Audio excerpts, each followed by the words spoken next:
My name is Cory Calvin, and I want to walk you through how to use the gratitude planner that I created and that I've adapted over years and years of gratitude practice.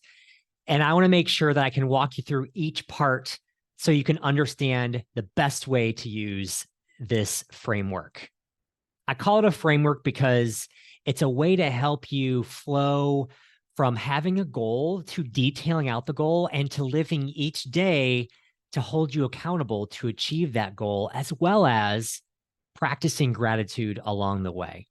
This is going to take practice, and this is a guide that I've put together that I use every day to help me practice positivity and gratitude and achieve the goals that I have.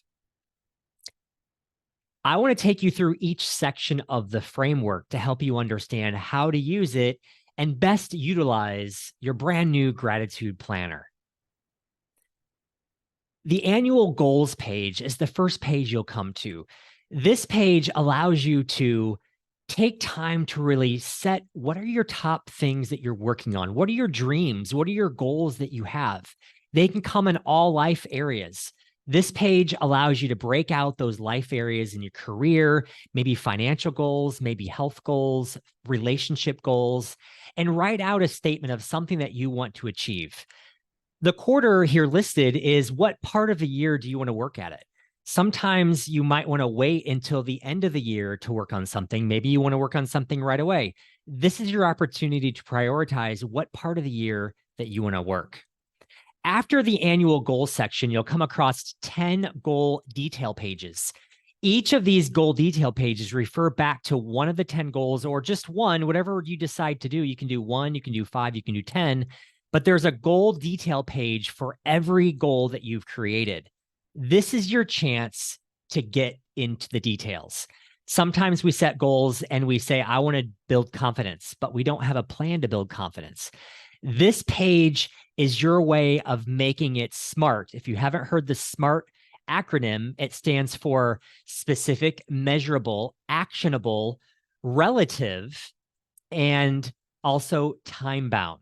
SMART. This page walks you through each of those areas to help you detail out the exact goal that you want, the time, the goal deadline that you have, the measurement of success. What are your key motivations? Why are you actually choosing this goal? And then start creating an action plan for you to achieve that. And then how are you going to celebrate once you achieve that reward? Use each of these pages to detail out a goal that you have along the way. The next section you'll come to is the quarterly preview page. This page is before each 90-day section. This is your chance to detail out a goal or goals that you have that you want to accomplish in the next 90 days. A quarter in the business world is every 90 days, Q1, Q2, Q3, Q4. I know that sounds a bit businessy, but at the same time, we need to set time periods for ourselves to actually focus on these goals. Maybe in the next 90 days, you don't have the capacity to focus on one of these goals and you put it in the next quarter. This is your page to really detail out your start date, your target date, and all the next steps. The next section you'll come across is the weekly preview review page, I like to call it, or P review page, right? At the beginning of the week, you're going to preview out what you want your week to look like. And at the end of the week, you're going to do an assessment. One of the things that I've learned over the course of my goal setting sessions and all this practice that I've had with gratitude is I find that if we don't write down what our celebrations are each week, or what we've achieved, or what we've learned, or what did not get accomplished, guess what? How are we going to learn to improve upon that in the following week and weeks thereafter? This page happens every week, and it's your opportunity to take a reset of what's happened throughout the week and understand what areas do you need to dive deeper in to really go in and maybe achieve in the following week. Or maybe it's something you've learned is on your list, but maybe it's not important because you don't give it time. And then the page that you'll use every day is the daily page. This is broken out Monday, Tuesday, all the way through the weekend. I want to walk through all the elements of this page because this page is something you'll use most often. You'll see at the top the weeks remaining in the quarter. Remember, a quarter is 90 days. It usually is about 12 to 13 weeks. I find that when life gets really busy, some days I forget to write in my journal. And so when I open this up, this is my guide to say, okay, how many weeks do I have left to achieve the goal that I set for myself at the beginning of the quarter? This is your guide to help you every week to see where you stand. Then every day, you get to go through what I like to call a morning routine. There's 4 areas at the top: morning routine, healthy choices, water intake, and evening ritual. I find that I start my day out best with a routine. I wake up, I take my vitamins, I make my protein shake, I meditate, I make a cup of coffee, I review my goals for the day, I review my vision board, I say daily affirmations, right? I have a whole list, a morning routine. You probably have a routine as well. I find I operate best, my days are most optimized if I can follow a daily routine or a morning routine. First thing when I wake up, these are the things that I want to do. Maybe your routine is just get up, take a shower, go to work. Or maybe you want to add something in. In this book, there's a template that allows you to write out a morning routine. And this is your reminder to go through that. If you forget, you can flip back to the morning routine option or page to understand what things that you want to go through, as well as healthy choices. Look, if your goal is to lose weight or gain muscle, healthy choices are important to you. This is your reminder that healthy choices are important. And not even if you're not trying to lose weight or gain weight, this is your opportunity to remind you that eating healthy and having healthy choices throughout the day is important, no matter what your goal is. Water intake also is super important, in your evening ritual to set yourself up for a great sleep at night. This is your way to begin relaxing, shutting down your devices. There's a evening ritual page in this journal to write down the things that you want to do at night to help you remember. This is your chance for you to trigger your remembrance of all the routines you have in place. Let me go through the other elements of this page because they're super important. The box called One Thing, I've found that I have a lot of goals throughout each day, a to-do list. You probably have a to-do list. Sometimes I write a to-do list, or on my to-do list is to write a to-do list. But we realize that we need to prioritize what are the most important things that need to get done above all else, or our day is not complete. This is your opportunity to identify the one thing that you have to complete that day. And it could be related to your goal that above all else has to be completed before you go to bed. Maybe it's related to your family. Maybe it's related to your work. Maybe it's related to a personal goal. Write down the one thing that you have to achieve. Maybe it's just going to the gym. And then on the other side, the thing that you're most excited about may not be the one thing you have to do. Maybe it's just dinner time with your family. Write about what you're most excited about each day. This is going to help you begin practicing positivity and really channeling that excitement in your life.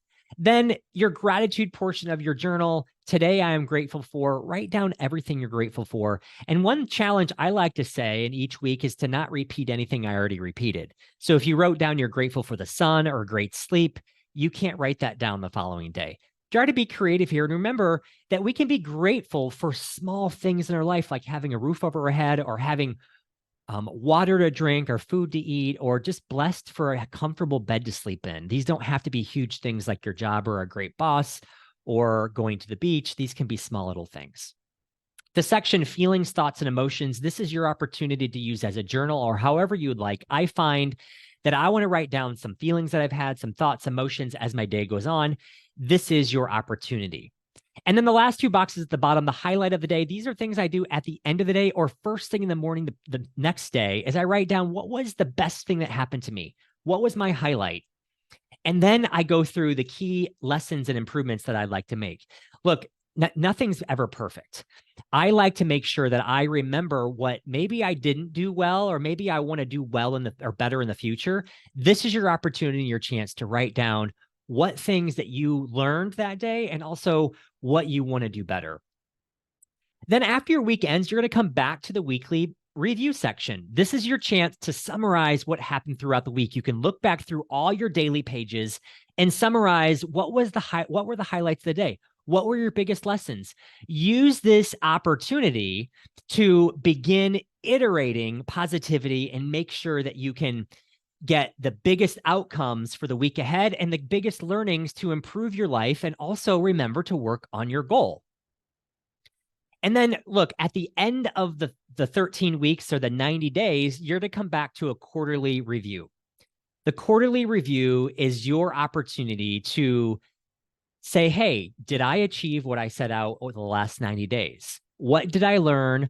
What things can I improve upon? Did I achieve my goal? Use these pages to help you achieve the goals that you set out at the beginning of the year, or even if it was at some point in the year, you can always use these pages anytime.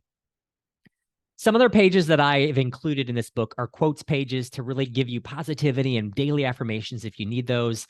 Also, at the very end of the book, I've included, I don't know, 10 to 15 notes pages. You can use this as a journal, jot down things as you go, keep lists, things that really trigger your brain as you're going through this whole process. And look, some of the awesome things and features about this book that I love the most is not that it also combines gratitude with the planning aspect and goal setting, but it also helps you learn and iterate as you go. This book has an awesome bookmark to keep you on track, and also this elastic band that I love. I've created this from many different books and journals that I've used over the course of the past 10 to 15 years. I've pulled out all the best elements and put them into this framework that I've proven works because I use it every day. I'm excited for you to use this journal, and maybe you want to give this as a gift to somebody, but I hope this video helped explain how to use each section of this book so that way that you can get the most out of your goal setting and the most out of your gratitude.